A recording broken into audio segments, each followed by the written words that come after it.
Bill designed to increase safety for rideshare passengers and drivers has been vetoed by Governor Polis. Uber threatened to leave our state if Polis signed the legislation into law, and that appeared to play into his decision. The governor also saying that the legislation simply went too far.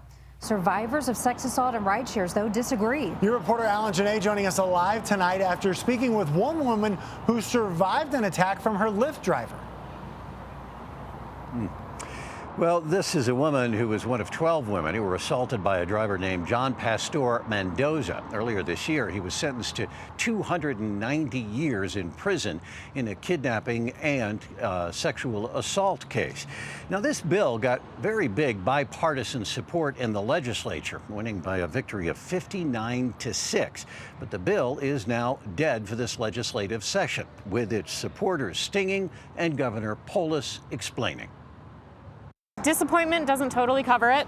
I feel like I've been re-victimized by this in a lot of ways. Erica Rinnert has put herself out there to support a bill she felt did something to prevent what happened to her.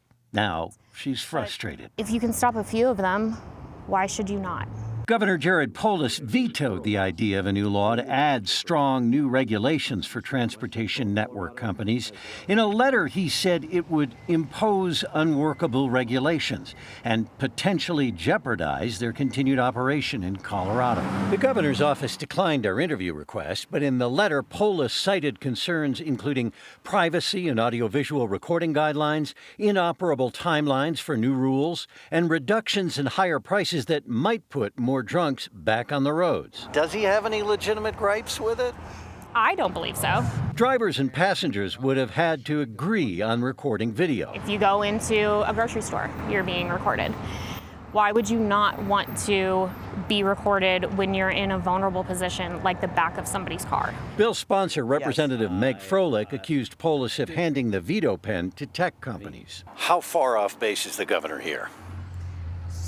What we're really frustrated by is that who are we giving voice to? Who are we giving the veto pen to? During negotiations over the bill, Uber said it might have to leave Colorado. And so survivors came out in force, and drivers came out to say they didn't feel safe.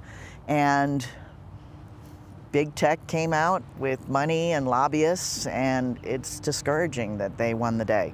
Do you think that their pushback got the veto? I do. I personally do think that Polis caved to big business. In the end, Erica Rinnert says her fight is not over. Will you be back next year with new legislation? Absolutely. Now, Governor Polis says instead he will direct the Department of Local Affairs to be more stringent with their records checks requirements of drivers and also be more transparent with their customers. But of course, the proponents of this bill don't think that's enough. They say they're already talking about what changes they might make to bring it back next legislative session. In Denver, Alan Janae covering Colorado First.